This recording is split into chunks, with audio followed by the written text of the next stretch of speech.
তোমার বাসা কোথায়? তুলাশন। মানে জোরে বলো, জোরে একটু বলো। তুলাশন। পুলাশুন? তুলাশন। তুলাশুন?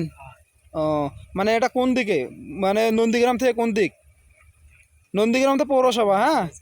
এটা কোন দিকে, জেলা কি, জেলা? বগুড়া। বগুড়া জেলা।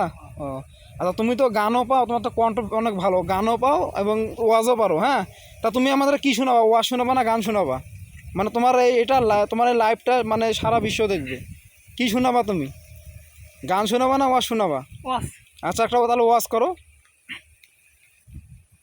নামাজ পড়তেছিলাম, তীর আসলো বাম দিকে, কিন্তু নামাজে এত মজা পাচ্ছিলাম তেলাওতে, তীর ঢুকেছে আমি খেয়াল করি নাই, আবার আরেকটা তীর ঢুকেছে আমি খেয়াল করি নাই। দ্বিতীয় তীরটা যখন ঢুকলো, মনে মনে ভাবলাম তীর তো আরেকটা তীর এসে যদি আমার বুকের মধ্যে ঢুকে যায় আর আমি যদি শহীদ হয়ে যাই, নবীজি আক্রান্ত হয়ে যাবেন, এই চিন্তা না আসলেও জীবন গেল, নামাজ ছেড়ে দিতাম না।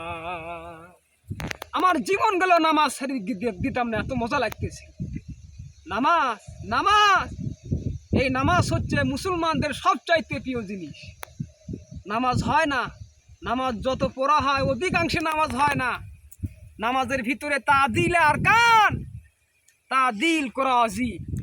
যতক্ষণ দাঁড়ায় থাকবেন, রুকুতে থাকবেন, যতক্ষণ দাঁড়ায় থাকবেন ততক্ষণ, অন্তত এক তজি পরিমাণ তো বটেই।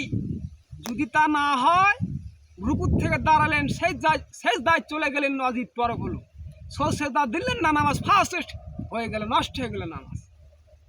এটা পাগলামি না, নামাজ সহি আদায় করতে হবে। নামাজ থেকে দাঁড়াবেন, রুকুর থেকে দাঁড়ায় গেলেন, বলবেন রব্বানা লাকাল হামদ, কোন রব্বানা লাকাল হামদ হামদান কাসীরান তাইয়িবান মুবারাকান ফি। একজন সাহাবী এই দোয়াটা পড়ছিলেন।